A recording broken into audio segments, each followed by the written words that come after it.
الشیطان الرجیم بسم اللہ الرحمن الرحیم الحمد للہ الذی خلق السماوات والارض وجعل الظلمات والنور ثم الذین کفروا بربهم یعدلون الصلاة والسلام علی اشرف الانبیاء والمرسلین حبیب الہ العالمین بالقاسم محمد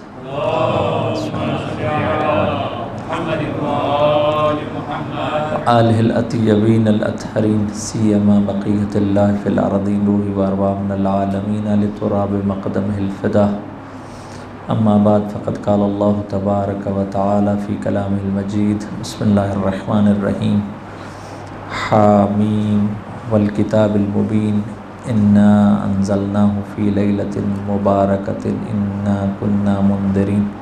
درود بھیجیں محمد و آل محمد کی ذات اقدسہ پر۔ اللہم صلی علی محمد۔ خداوند تبارک و تعالی ہم سب کا بچھایا ہوا یہ فرش عزا اپنی بارگاہ میں قبول و مقبول فرمائے۔ خداوند تبارک و تعالی ہم سب کی عبادات، نماز، روزے اپنی بارگاہ میں قبول و مقبول فرمائے، اور اللہ تبارک و تعالی ان دنوں سے اور ان راتوں سے استفادہ کرنے کی توفیق عطا فرمائے۔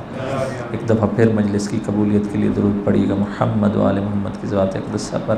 اللہم صلی علی محمد و آل محمد وعجل فرجہم۔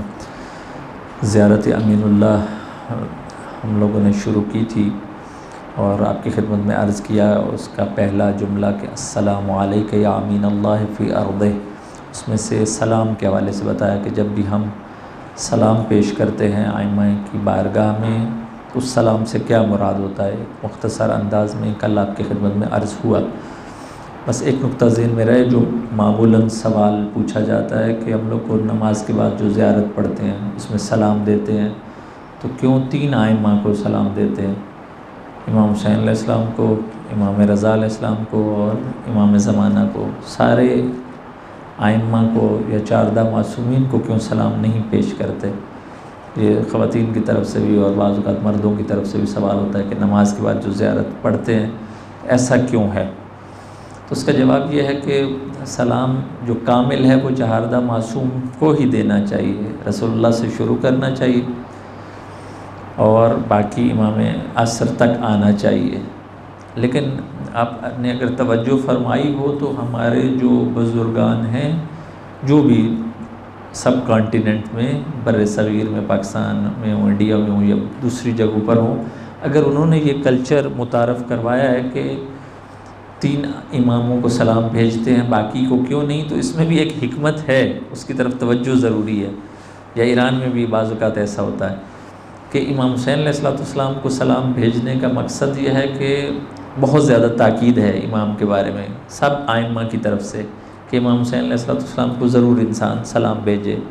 حتیٰ آپ کی خدمت میں عرض کیا تھا کہ شب قدر میں بھی زیارت امام حسین علیہ السلام ہے، 15 شعبان کو بھی زیارت امام حسین علیہ السلام ہے، رجب میں بھی زیارت امام حسین علیہ السلام ہے، اور شروع ہی زیارت سلام سے ہوتی ہے، یا زیارت عاشورہ کی اتنی تاکید ہے، شروع ہی سلام سے ہوتی ہے۔ تو امام حسین علیہ السلام کی تاکید بہت زیادہ ہے سب ائمہ کی طرف سے اور چہاردہ معصومین کی طرف سے، اس لیے۔ اور اگر ہم امام رضا علیہ السلام کو سلام بھیجتے ہیں تو اس کا مطلب یہ ہے، گہرائی سے اس نقطے کو لیجئے گا، اس کا مطلب یہ ہے کہ جو 8ویں امام پر سلام بھیج رہا ہے اس کا یہ مطلب ہے کہ اب یہ جو ہے وہ اثنا عشری ہے، 12 امام کو مانتا ہے، کیونکہ جس نے امام رضا کو مان لیا 8ویں امام تک آ گیا وہ پھر 12 تک جائے گا۔ کیوں؟ کیونکہ فرقے ہیں شیعہ میں، شش امامی ہے اسماعیلی، وہ 6 امام تک مانتے ہیں، لیکن اگر 8 تک چلا گیا 8ویں کو بھی سلام دے دیا تو اس کا مطلب ہے کہ میں 12 کا ماننے والا ہوں۔ پھر اس کے بعد ہم اپنے وقت کے امام کو سلام پیش کرتے ہیں۔ تو یہ بھی ایک فلسفہ ہے، ایسا نہیں ہے کہ یہ لغو چیز ہے، ہم نے سمجھا ہوا ہے کہ کیوں ایسا ہے۔ بعض لوگ کہتے ہیں کہ کیوں امام رضا علیہ السلام کو سلام دیتے ہیں، تو اس کا جواب یہی ہے کہ جو امام رضا علیہ السلام تک آ گیا ہے اس کا مطلب ہے کہ وہ 12 تک آئے گا۔ اب امام رضا علیہ السلام کے بعد کوئی فرقہ نہیں ہے شیعوں کا کہ وہ کہے کہ میں امام رضا کو یا امام محمد تقی علیہ السلام تک مانتا ہوں، باقی 3 کو نہیں مانتا ہوں، باقی 4 کو نہیں مانتا ہوں، ٹھیک ہے نا؟ تو یہ ذہن میں رکھیے گا، یہ شبہ ہمارے ذہنوں میں نہ ہو۔ اچھا ہے کہ 12 کوئی بلکہ 14 کو ہی سلام دے، اگر 3 کو دیتے ہیں تو اس کی بھی فلسفی ہے، ایسے نہیں ہے کہ کوئی بھی ہم کام کرتے ہیں تو وہ بلا وجہ ہی ہو، اس کے پیچھے ایک حکمت ہوتی ہے۔ ایک دفعہ درود پڑھیے محمد وآل محمد کی ذات اقدسہ پر، اللہم صلی علی محمد وآل محمد وعجل فرجہم۔ زیارت امین اللہ، کیونکہ ایام بھی اور لیالی بھی، دن اور رات بھی امیر المومنین علیہ الصلوۃ والسلام کا ہی ذکر ہے، اس لیے السلام علیکہ یا امین اللہ فی ارضہ، کہ سلام ہو آپ پر۔ کس پر سلام ہو؟ اس علی پر سلام ہو کہ جو اللہ کی زمین میں اس کے امانت دار ہیں، امین ہیں۔ امین کون ہوتا ہے؟ امین معمولاً ہم لفظ امین استعمال کرتے ہیں، وہ کہ جو خائن نہیں ہوتا، خیانت کار نہیں ہوتا، امانت والا ہوتا ہے۔ تو یہ زیارت میں ہمیں پہلا نقطہ سکھایا جا رہا ہے کہ اس علی پر سلام بھیجنا ہے جو اللہ کی زمین میں امین ترین شخص ہیں رسول کے بعد، صحیح؟ وہ جو قابل اعتماد ترین ہیں، جو مورد اطمینان ہیں، وہ امین ہیں۔ اگر امین نہ ہوتے، یہ یاد رکھیے، یا کوئی ان سے بڑھ کر امین ہوتا تو رسول اللہ اس کو اپنی بیٹی دیتے۔ کوئی بھی شخص، عقل بھی کہتی ہے، کوئی بھی شخص، وہ تو کائنات کے رسول ہے نا، کوئی ہم لوگ جیسا گناہگار بھی خیانت کار کو، اپنی خائن کو اپنی بیٹی نہیں دیتا۔ برے سے برا بھی ہوگا تو تب بھی وہ چاہے گا کہ میری بیٹی کی شادی کسی اچھے لڑکے کے ساتھ ہو، تو وہ تو علی بن ابی طالب ہیں۔ امین ترین اس لیے ہیں کہ شب ہجرت بھی رسول اللہ جس کے پاس سب امانتیں چھوڑ کر جائیں اس کو علی کہتے ہیں۔ وہ خائن ہیں کہ جن کے بارے میں قرآن نے ان کی خیانت کی گواہی دی ہے، ان کی خیانت سے قرآن نے پردہ ہٹایا ہے کہ جو رسول کے اسرار اور رازوں کو فاش کرتے ہیں وہ خائن ہیں۔ ان پر سلام نہیں ہو بلکہ ان پر لعن ہے جو کیا گیا ہے۔ بس یاد رکھیے، السلام علیکہ یا امین اللہ فی ارضہ، اگر علی بن ابی طالب کو امین کہا جا رہا ہے تو رسول اللہ نے امین کہا ہے اور بنایا ہے۔ اس کا مطلب یہ ہے کہ در حقیقت اللہ تبارک و تعالیٰ نے علی کو امین کہا ہے، اور علی سے بڑھ کر کوئی امانت دار نہیں ہے، چاہے دین ہو چاہے دنیا ہو۔ سب سے بڑے امین علی بن ابی طالب علیہ الصلوۃ والسلام ہیں۔ یہ پہلا نقطہ۔ اس کے بعد جو ہمیں اس زیارت میں نقطہ ملتا ہے وہ حجتہ علی عبادہ، کہ امیر المومنین پر آپ سلام کر رہے ہیں انہیں امین اللہ جان کر، اور اس کے بعد کہہ رہے ہیں کہ ہمارا سلام ہو اس علی پر یا بقیہ ائمہ پر جس کے لیے یہ زیارت پڑھ رہے ہیں آپ لوگ، کہ یہ بندوں پر حجت ہیں، حجت خدا ہیں، اللہ کی طرف سے یہ بندوں پر حجت ہیں۔ حجت کا کیا مطلب؟ یعنی دلیل ہیں۔ عربی میں کہا جاتا ہے کہ ما یحتج بہ یا ما یحتج بہ، اس کا کیا مطلب ہے کہ قیامت کے دن اللہ تبارک و تعالیٰ انہیں سامنے لائے گا کہ یہ میری دلیلیں تھیں، یہ میری حجتیں تھیں، لیکن تم نے ان کی بات نہیں مانی ہے۔ ایسی چیز کہ جس کے ذریعے سے انسان احتجاج کرتا ہے، دلیل کے طور پر لے کر آتا ہے، سب کچھ خاموش کروا دیتا ہے، اس کو کہتے ہیں حجت۔ بس یاد رکھیے کہ اگر علی بن ابی طالب علیہ السلام کو حجت خدا کہا جا رہا ہے بندوں پر، اس کا مطلب یہ ہے کہ بندوں کے کان پکڑ کر ان کو قیامت میں لایا جائے گا، ان سے پوچھا جائے گا یہ تو حجت خدا تھے، تم نے ان کو چھوڑ کر ان کو اپنا رہبر اور رہنما بنا لیا کہ جو اپنی بیٹیوں سے سوال پوچھا کرتے تھے۔ یقیناً پوچھا جائے گا، اس میں کوئی شک اور شبہ نہیں ہے۔ وَحُجَّتَهُ عَلَىٰ عِبَادِهِ۔ اس کے بعد اشہد انک جاہدت فی اللہ حق جہاد، یہ ہم زیارت امین اللہ میں بھی، امیر المومنین کے لیے بھی اور باقی ائمہ کے لیے بھی یہ جملہ پڑھتے ہیں۔ سب تقریباً ائمہ کی زیارت میں اس سے ملتا جلتا جملہ ہوتا ہے، اشہد انک جاہدت فی اللہ حق جہاد۔ یہ تو ایسی عربی ہے کہ جو سب کو ترجمہ آتا ہے۔ اشہدو کا کیا مطلب ہوتا ہے؟ کہ میں گواہی دیتا ہوں، ہر شیعہ کہہ رہا ہے، ہر مومن کہہ رہا ہے، بلکہ ہر مسلمان کو یہ بات کہنی چاہیے۔ کیا گواہی دے رہے ہیں ہم لوگ؟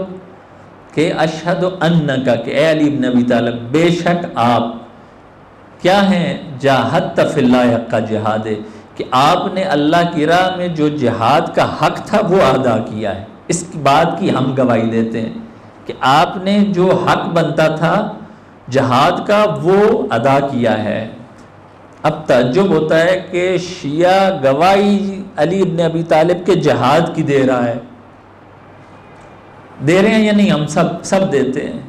جہاد چاہے نفس کے ساتھ ہو، چاہے تلوار کے ساتھ ہو، چاہے مال کے ساتھ ہو. علی ابن ابی طالب نے جہاد کیا یا نہیں؟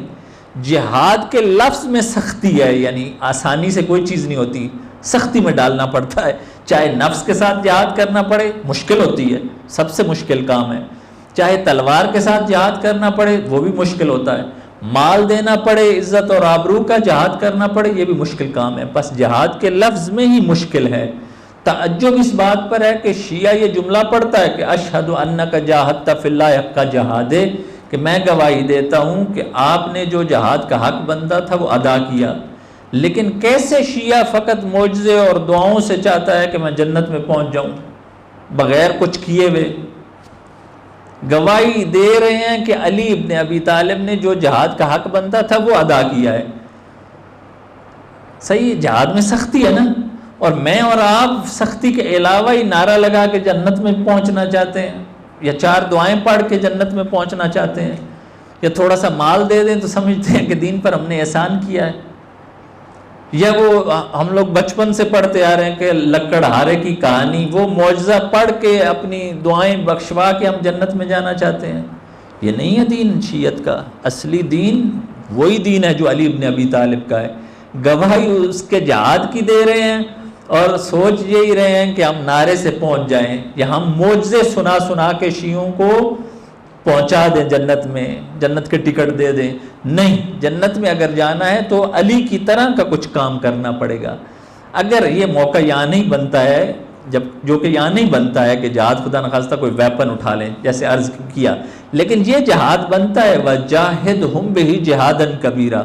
جہاد کبیر کا مورد بنتا ہے، وہ کلچرل جہاد ہے، علمی جہاد ہے، اپنے آپ کو شعوری طور پر مضبوط کرنا، اپنے مذہب کا دفاع کرنا. یہ اس جہاد میں تو سارے شریک ہیں. صحیح.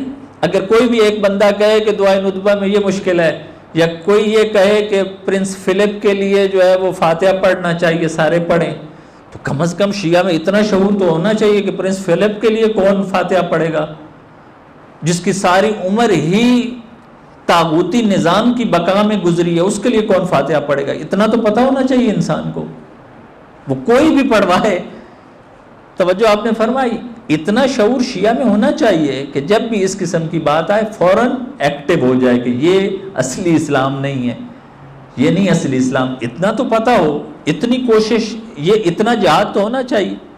بس یہ بعض اوقات انسان کو تعجب ہوتا ہے کہ بعض اوقات چھوٹی چھوٹی چیز میں ہم لوگ کو پھنس جاتے ہیں. وہ اس وجہ سے کہ ہم لوگوں کے دین کی بنیادیں عقلی اور فکری بیسز پر نہیں ہوتی، اسی لیے جلدی سلپ ہو جاتے ہیں. ایک دفعہ درود پڑھیے محمد وآل محمد کی ذات اقدسہ پر. اللہم صلی علی محمد وآل محمد. اگلا جملہ وَعَمِلْتَ بِكِتَابِهِ، میں گواہی دیتا ہوں کہ علی ابن ابی طالب، اے امام، آپ وہ ہیں کہ جس نے کتاب پر عمل کیا ہے. کون سی کتاب؟ بولیے، قرآن مجید. وَاتَّبَعْتَ سُنَنَ نَبِيِّ، کہ فقط قرآن پر عمل نہیں کیا بلکہ نبی کی سنت پر بھی عمل کیا، اتباع کی ہے اس کی. ٹھیک. اب ہو سکتا ہے سوال ہو، ہم زیارت پڑھ رہے ہیں کہ اے علی آپ وہ ہیں کہ جس نے کتاب خدا پر عمل کیا ہے اور سنت رسول کی اتباع کی ہے. اب علی ابن ابی طالب نہیں پوچھیں گے کہ اگر یہ چیز میں نے کی ہے تو تمہیں بھی یہ کرنی تھی. تمہیں معجزے نہیں سنانے تھے، معجزے پڑھ پڑھ کر نہیں سنانے تھے، قوم کو سلانا نہیں تھا، انجیکشن نہیں لگانے تھے سلانے کے، بلکہ قرآن پڑھنا تھا، اس کی ٹرانسلیشن کم از کم پڑھنی تھی. سنت نبی کی ایک ہی کتاب ہوتی، سیرت کی ایک ہی کتاب ہوتی، پڑھنی تھی. زیارت تو یہ ہمیں بتا رہی ہے یا نہیں کہ اے علی آپ نے کتاب اور سنت پر عمل کیا. اگر علی کتاب اور سنت پر عمل کر کر اس لیول پر پہنچ سکتے ہیں تو ہم کتاب اور سنت پر عمل کر کے علی کے غلام نہیں بن سکتے؟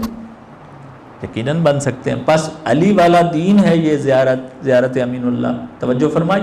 حتی دعاک اللہ الی جوارہ فقبضک الیہ باختیارہ، یہاں تک کہ آپ نے کتاب اور سنت پر اتنا عمل کیا ہے، یہاں تک کہ اللہ تبارک و تعالیٰ نے اپنے اذن سے آپ کی روح کو قبض کیا ہے. توجہ فرمائی. یعنی تا دم مرگ، تا دم شہادت علی ابن ابی طالب نے کتاب اور سنت پر عمل کیا ہے. اگلا جملہ جس پر جو مین آپ کو بتانے جا رہا ہوں، وَأَلْزَمَ أَعْدَاءَكَ الْحُجَّةَ، مع ما لک من الحجج البالغۃ علی خلقہ. اور علی آپ وہ ہیں، ہم سارے یہ گواہی بھی دے رہے ہیں اور ہمارا نظریہ بھی یہ ہے کہ اے علی آپ وہ ہیں کہ جس نے دوست تو دوست رہے، دشمنوں پر بھی اللہ نے حجت تمام کر دی ہے، آپ کے وسیلے سے حجت تمام ہے. کیا مطلب؟ مطلب یہ علی کی معرفت دشمنوں کو بھی تھی. ایسا نہیں ہے کہ دشمنوں کو پتہ نہیں تھا کہ یہ کون ہے. یہ یاد رکھیے گا، یہ تاریخ میں جگہ جگہ ہمیں ملتا ہے، جگہ جگہ ملتا ہے کہ دشمن کو پتہ ہے کہ یہ کون ہے.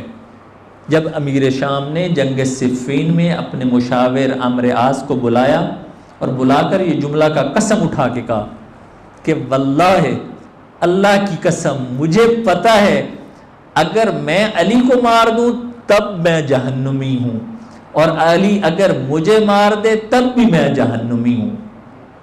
جب عمرو عاص نے یہ جملے سنے امیر شام کے تو اس نے کہا پھر تو بات ہی ختم ہو گئی، پھر کیوں لڑ رہے ہو علی کے ساتھ؟ اگر تم مارو تب بھی تم جہنمی ہو، تمہیں پتہ ہے اگر علی تمہیں مار دے تب بھی تم جہنمی ہو، تو پھر جنگ کیوں لڑ رہے ہو اس کے ساتھ؟ تو کہا حکومت کے لیے لڑ رہا ہوں. سیدھی سیدھی بات ہے، حکومت کے لیے لڑ رہا ہوں. اس کا مطلب یہ ہے کہ پتہ تھا، دشمنوں کو بھی پتہ ہے کہ یہ کون ہے. صحیح. علی وہ ہیں کہ جو دشمنوں پر بھی واضح ہے، حجت خدا ہے، اتمام حجت ہے علی. اسی لیے آپ یقین کریں ایک واقعہ نہیں ہے، بہت سے واقعات ہیں. اب جب حضرت مالک، دوسرا واقعہ سنیے کہ حضرت مالک اشتر کو جب مصر بھیجا تھا امیر المومنین نے، لیٹر دے کے بھیجا تھا، وہ جو نہج البلاغہ میں بھی ہے، کسی نے بھی اگر گورنمنٹ کرنی ہو، حکومت چلانی ہو تو وہ لیٹر پڑھتا ہے جو بھی باشعور ہو. اس میں امیر المومنین نے سارا حکومت کرنے کا طریقہ بتایا گیا ہے. حتیٰ یونائٹڈ نیشن میں بھی بہت سے لوگوں نے وہاں کے UN کے جو سیکریٹری جنرل ہوتے ہیں ان کو بھی یہ لیٹر وہاں بھیجا ہے اور پڑھا گیا ہے. کتنی دفعہ سیمینار ہوئے ہیں اس لیٹر پر، نہج البلاغہ میں جو موجود ہے. یہ امیر المومنین نے حضرت مالک اشتر کو دے کے بھیجا کہ جاؤ یہ لیٹر ساتھ لے جاؤ، جا کر مصر کے گورنر بنو تم. آپ کو معلوم ہے کہ حضرت مالک اشتر مصر نہیں پہنچے بلکہ راستے میں ہی انہیں شہید کر دیا گیا، زہر دے دی گئی امیر شام کی طرف سے. ساری سازش کا پتہ ہے آپ لوگوں کو. اب جب زہر دے دی گئی اور حضرت مالک اشتر شہید ہو گئے تو وہ لیٹر ان کے سامان میں تھا، اور یہ جو امیر شام کا گروپ تھا جنہوں نے مارا تھا، انہوں نے سارے سامان کی انویسٹیگیشن کی، تفتیش کی. انہیں یہ ایک لیٹر ملا. یہ لیٹر لے کے وہ امیر شام کے پاس آ گئے. اب وہاں وہ ولید بھی تھا. ولید نے امیر شام کو کہا کہ یہ ہمیں ایک لیٹر ملا ہے جو علی ابن ابی طالب نے دیا تھا مالک اشتر کو کہ جاؤ اس بیس پر حکومت کرنا، اور اگر آپ اجازت دیں تو یہ آپ کے سامنے جلا دیا جائے. تو امیر شام نے کہا نہیں، ادھر لے کر آؤ. لائے. اس نے کہا صبر کرو، ادھر لاؤ. لایا گیا اور اس نے کھول کے پڑھنا شروع کیا. جب کافی دیر گزری پڑھا تو اس نے کہا اس کو نہ جلانا. کیوں؟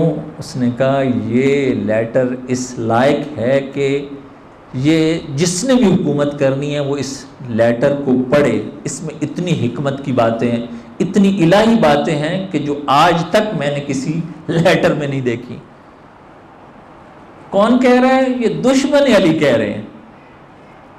یہ دشمن علی کہہ رہا ہے. اس کا مطلب یہ ہے کہ یہ جو زیارت امین اللہ کا یہ جملہ ہے کہ وَأَلْزَمَ الْحُجَّةَ مَعَ مَا لَكَ مِنَ الْحُجَّجِ الْبَالِغَةِ، یہ یعنی دشمنوں کو معرفت ہے علی کی. ایسا نہیں ہے کہ علی کو جانتے نہیں ہیں. حتیٰ جب شہادت کی خبر دی گئی، یہ بھی تاریخ میں ہے کہ امیر شام سو رہا تھا، اس کو اٹھا کے بتایا گیا کہ علی ابن ابی طالب مارے گئے. اس نے جیسے اٹھا، یہ خبر دی گئی، رونا شروع کر دیا اونچا اونچا. اس کی بیوی ساتھ سو رہی تھی، وہ اٹھی. اس نے کہا کیا ہوا؟ تو اس نے کہا کہ علی ابن ابی طالب مارے گئے اس لیے رو رہا ہوں. تو اس نے کہا میں تو تجھے رات تک دیکھتی رہی ہوں، سونے تک دیکھتی رہی ہوں کہ تو علی کو تو ہمیشہ گالیاں دیتا تھا، ہمیشہ اس کے خلاف سازشیں کرتا تھا. اب رونے کی کیا ضرورت؟ اب تو رو رہا ہے. گویا کہ یہی کہنا چاہ رہی تھی کہ مروانے والوں میں تو ہے، اب تو کس لیے رو رہا ہے؟ تو اس نے امیر شام نے جواب دیا کہ یہ حقیقت ہے ساری جو تو کہہ رہی ہے، لیکن یہ بھی حقیقت ہے کہ آج سے علم اور حلم کا باب بند ہو گیا ہے، آج سے حکمت نبوی کا باب بند ہو گیا ہے، آج سے جو بردباری تھی، جو علم تھا رسول کا، اب کسی کو یہ مجال نہیں ہے، کسی میں جرت نہیں ہے کہ وہ علی جیسی حکمت آمیز باتیں کرے۔ یہ دشمنوں کو بھی پتا تھا۔ پس اگر زیارت امین اللہ میں یہ جملہ آ رہا ہے کہ اے علی، آپ کی وجہ سے ہم نے آپ کے دشمنوں پر بھی حجت تمام کر دی کہ دشمن کو بھی معرفت تھی علی کی، ان سب کے باوجود بھی تب بھی علی کا ساتھ نہیں دیا، نہ فقط ساتھ نہیں دیا بلکہ کس حالت میں علی ابن ابی طالب علیہ السلام کے ساتھ بے وفائی کی۔ یہ امیر شام تھا۔ آپ اگر تاریخ میں پڑھیے کہ کل شب ضربت تھی، جب ضربت لگ گئی تھی نا عزاداروں، تو امیر المومنین جب سنبھلے تھے تو ابن ملجم کو لایا گیا امیر المومنین کے سامنے، اور ابن ملجم سے امیر المومنین نے یہ جملے پوچھے کہ اے عدو اللہ، اے دشمن خدا، آیا تو بتا کہ میں نے تیرے پر احسان اور تیرے پر نیکی نہیں کی تھی؟ ابن ملجم کا یہ جواب تھا، قال بلا، آپ نے میرے پر احسانات کیے ہیں، آپ نے میرے ساتھ نیکی کی ہے۔ تو امیر المومنین نے فرمایا تو پھر کیوں ایسا کام کیا ہے؟ تو دشمن خدا کا یہ جواب ملا کہ میں 40 دن تک اپنی تلوار کو تیز کرتا رہا ہوں اور اس پر زہر لگاتا رہا ہوں کہ جاؤں اور جا کر آپ کو شہید کروں۔ تو اس وقت امیر المومنین نے یہ کہا کہ اے دشمن خدا، تجھے پتہ ہے ساری چیز، اس کے باوجود بھی یہ حرکت، اور یہ تلوار ہی تیرا مقدر بنے گی، تجھے بھی اسی سے فی النار کیا جائے گا۔ اس کا مطلب یہ ہے کہ علی کے دشمنوں کو بھی علی کی معرفت تھی۔ اسی لیے انسان کا کلیجہ پھٹتا ہے کہ انسان جب سنتا ہے، جب پڑھتا ہے کہ اس سب کے باوجود بھی علی ابن ابی طالب کے ساتھ دشمنی کر رہے ہیں۔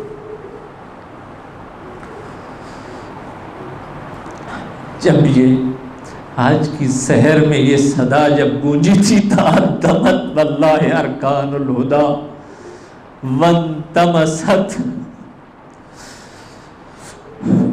واللہ نجوم السماء، قتل علی المرتضی، قتل واللہ سید الاوصیاء، قتلہ اشقى الاشقیاء۔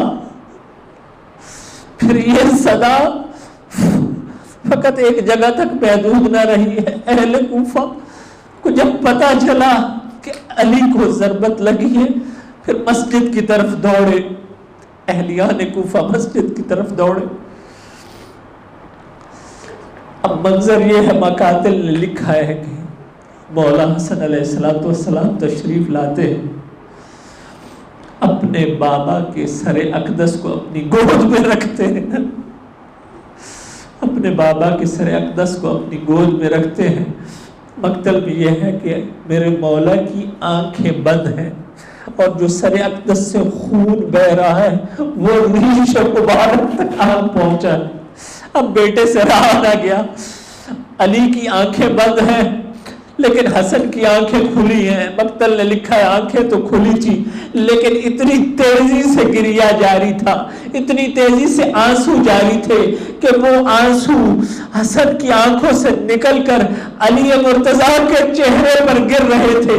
جب آنسو ٹپکے، علی نے آنکھیں کھولی اور کھول کر یہ جملہ کہا، اے میرے حسن صبر کیجئے، اے میرے حسن صبر کیجئے، آپ کو اللہ اس کا اجر دے گا۔ اب دوسری طرف حسین شہید کربلا ہے، وہ بھی آ رہے ہیں، آ کر دیکھ رہے ہیں اپنی بابا کی اس حالت کو۔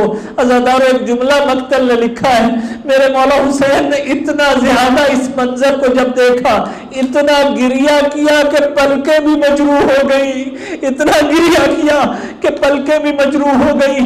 امیر المومنین نے دلاسا دیا، کہا اے میرے حسین صبر کیجئے، یقیناً دیکھ رہے ہوگے اے حسین آپ اس مصائب پر صبر کیجئے، آپ کو اس سے بڑے بڑے مصائب جھیلنے ہیں، آپ کو کربلا میں علی اکبر کی مصیبت برداشت کرنی ہے، آپ کو عباس کے بازو قلم ہوتا دیکھنے ہیں، آپ کو علی اصغر کا کٹا ہوا سر دیکھنا ہے، آپ کو زینب ام کلثوم کو آپ کی شہادت کے بعد بے ردا دیکھنا ہے۔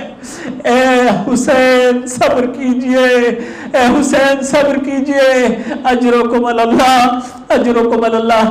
عزادارو جب امیر المومنین کو اٹھایا گیا، حسن حسین نے سہارا دیا اور دوسرے اصحاب نے ساتھ ہوئے تاکہ امیر المومنین کو ان کے گھر منتقل کیا جائے۔ مقتل یہ لکھتا ہے کہ جب امیر المومنین کا گھر قریب آیا، امیر المومنین نے ہاتھ کے اشارے سے تمام اصحاب کو کہا، حکم دیا کہ یہاں سے دور چلے جاؤ، اب میرے گھر سے دور چلے جاؤ۔ علماء اس کی وجہ یہ لکھتے ہیں، یقیناً وجہ یہ ہوگی کہ زینب ام کلثوم کا گریہ ہوگا، زینب ام کلثوم کی آوازیں کہیں یہ نامحرم نہ سن لے۔ اے علی ابن ابی طالب قربان جاؤ وہاں پر، کہاں یہ، کہاں کوفہ، کوفہ کجا، شام، شام اور کوفہ کے 61 ہجری والے دربار کجا، شام و کوفہ کے دربار کجا، 40 ہجری کجا۔ اجرکم اللہ، اجرکم اللہ۔ اب جب میرے مولا گھر کے دروازے پر داخل ہونے لگے تو میرے مولا حسن حسین کو حکم دیا، کہا کہ اب سہارا نہ دیجئے، سائیڈ پر ہٹ جائیے، سائیڈ پر ہٹ جائیے۔ جب استفسار کیا گیا، کہا کہ جب میں سامنا کروں گا اپنی بیٹیوں کا تو ان کو کیا جواب دوں گا، ان کے سامنے کس طرح آؤں گا۔ علی ابن ابی طالب وہ علی جو حسن حسین کو دلاسا دے رہے تھے، عزادارو جب وہ گھر میں داخل ہوئے، اب عالم یہ ہے کہ جب بیٹیوں پر نظر پڑی، اب بیٹیوں کو دلاسا دینے کی بجائے علی نے خود زہر قطار رونا شروع کیا، علی نے اونچا اونچا رونا شروع کیا، علی سے اب رہا نہ گیا۔ مجھے نہیں معلوم کہ بیٹیوں کو دیکھ کر کیوں روئے، لیکن شاید تلہ وہ منظر یاد آ گیا ہو جب بیٹی 70 قدم پر کھڑے ہو کر اپنے بھیا کو ذبح ہوتا دیکھ رہی ہوگی، اپنے بھیا کو ذبح ہوتا دیکھ رہی ہوگی۔ والشمر جالس علی صدر الحسین۔